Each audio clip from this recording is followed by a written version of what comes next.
Hello friends, आज हम discuss करेंगे इस चीज़ को कि क्लैट अगर हमें करना है 2026 में तो उस सिचुएशन के अंदर जीके सेक्शन को कैसे अटेम्प्ट करें। जीके सेक्शन के लिए अभी से क्या ऐसी तैयारी करें कि उस समय हमारे मार्क्स अच्छे आएँ। क्या हम ऐसी चीज़ करें जिसकी हेल्प से हम लोग ज़्यादा से ज़्यादा स्कोर कर सकें जीके सेक्शन के अंदर। इस चीज़ के अंदर अगर हम लोग जैसे एंटर करते हैं तो सबसे पहली जो चीज़ हमें दिखती है वो है प्रीवियस ईयर क्वेश्चंस, यानी कि पिछले साल के जो प्रश्न पत्र हैं, पिछले साल के जो क्वेश्चन पेपर्स हैं, उनको आप लोग देखोगे तो आप लोगों को ये चीज़ समझ में आएगा कि क्या ट्रेंड है जिसके हिसाब से क्लैट चलता है। क्लैट ने 2020 के बाद में अपना ट्रेंड जो है वो काफ़ी बदल लिया है ना। इस ट्रेंड के तहत ये चीज़ देखने को मिलती है कि 2020 के बाद में तकरीबन 5 से 6 जो है वो टॉपिक्स आते हैं, उसके ऊपर पैसेज बनते हैं और हर पैसेज के तकरीबन 5 क्वेश्चंस होते हैं, है ना। 5 से 7 क्वेश्चंस होते हैं।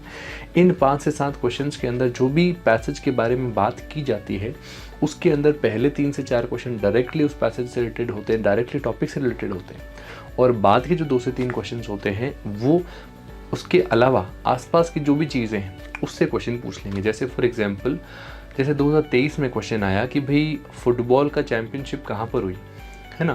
भाई सबसे ज़्यादा चैम्पियनशिप कहाँ पर हुई, कैसे हुई, तो कतर के अंदर उस समय जो है वो ये चैम्पियनशिप हुई थी, है ना। तो ऐसे में कतर के और जो भी पूरा का पूरा सिस्टम हुआ कि भाई गोल्डन बूट किसको मिला, गोल्डन अवार्ड किसको मिला, सबसे बेस्ट फुटबॉलर कौन सा, ये पहले 3-4 क्वेश्चन ही पूछ लिए।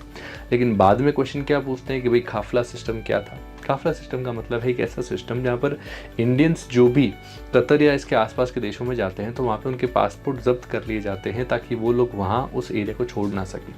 ये इसलिए किया जाता है ताकि ये लोग यहाँ पर वर्क करते रहें और वहाँ का वर्क कभी रुके ना।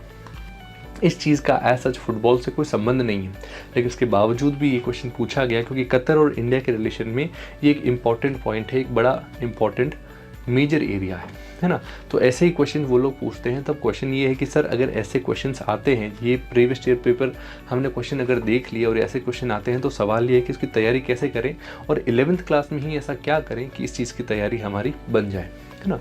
तो उस चीज़ के लिए गौर करें कि सबसे ज़्यादा बेटर चीज़ जो आपको करनी है, सबसे ज़्यादा बढ़िया अगर कुछ कर सकते हैं आप अपने खुद के साथ में पूरे क्लैट के पूरे सिस्टम में, तो वो ये है कि रोज़ न्यूज़पेपर पढ़ना। अगर आप रोज़ डेली न्यूज़पेपर पढ़ते हैं तो आपका एक अपना टेम्पो, अपना एक लेवल बिल्ड होता है करंट अफेयर्स का, अपना एक लेवल बिल्ड होता है कि भी किस तरह से आप चीज़ों को समझ सकते हैं, एनालिसिस कर सकते हैं, है ना। यही सेम चीज़ इसी तरह के पैसेजेस क्लैट में भी आते हैं, जैसे एडिटोरियल्स जो है वो आपके न्यूज़पेपर में आते हैं। लेकिन क्वेश्चन ये आता है कि भाई न्यूज़पेपर क्या पूरा का पूरा पढ़ना है। वेल, पूरा नहीं पढ़ना, सिर्फ इम्पॉर्टेंट न्यूज़ पढ़नी है, यानी कि जो पॉलिटिकल न्यूज़ है, यानी कि जो बीजेपी, कांग्रेस, आम आदमी पार्टी, इस तरह की जो भी न्यूज़ है उसको छोड़ना है। इसके अलावा जो रीजनल न्यूज़ है कि भाई यहाँ पर इतनी बारिश हुई, यहाँ इतने खड्डे हो गए, ये सब हमारे काम के नहीं, है ना।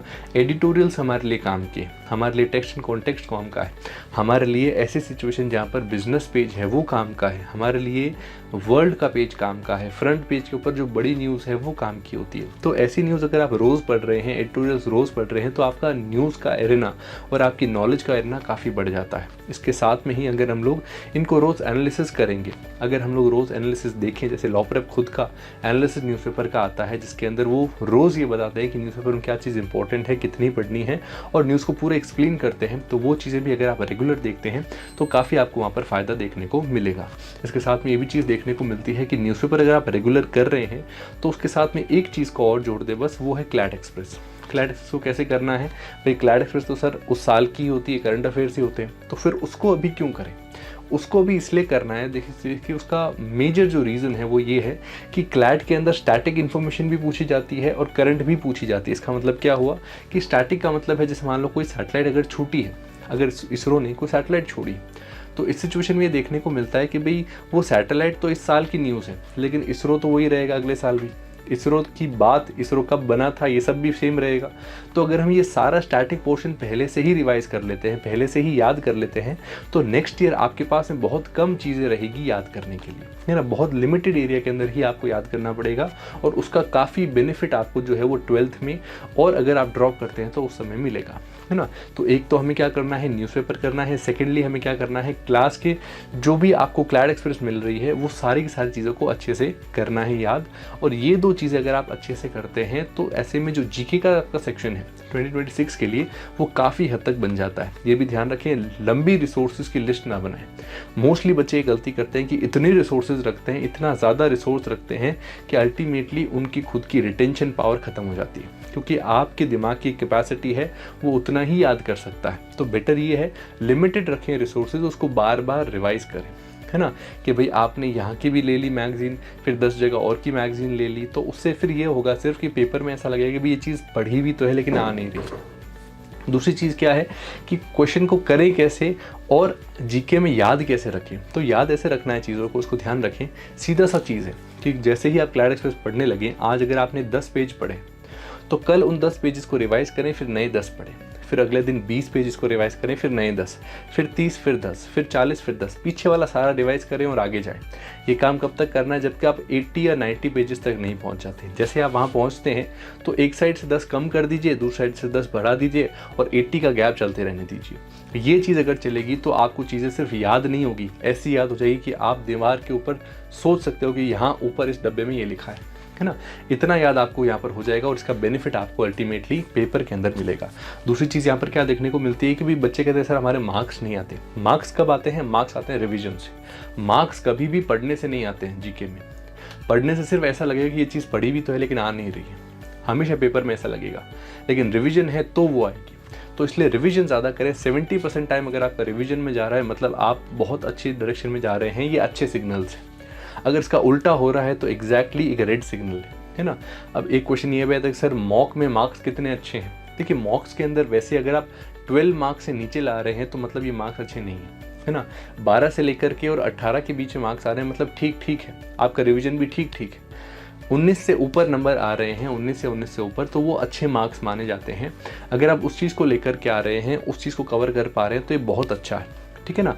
और कोशिश करें न्यूज़ को राउंड कवर कर सके। ऐसा नहीं है कि सिर्फ एक ही चीज़ है, हमें पॉलिटी पसंद है तो सिर्फ पॉलिटी करी, हमने इकोनॉमिक्स पसंद है तो सिर्फ इकोनॉमिक्स करी। सारी चीज़ें करनी है क्योंकि पेपर कहीं से भी आ सकता है।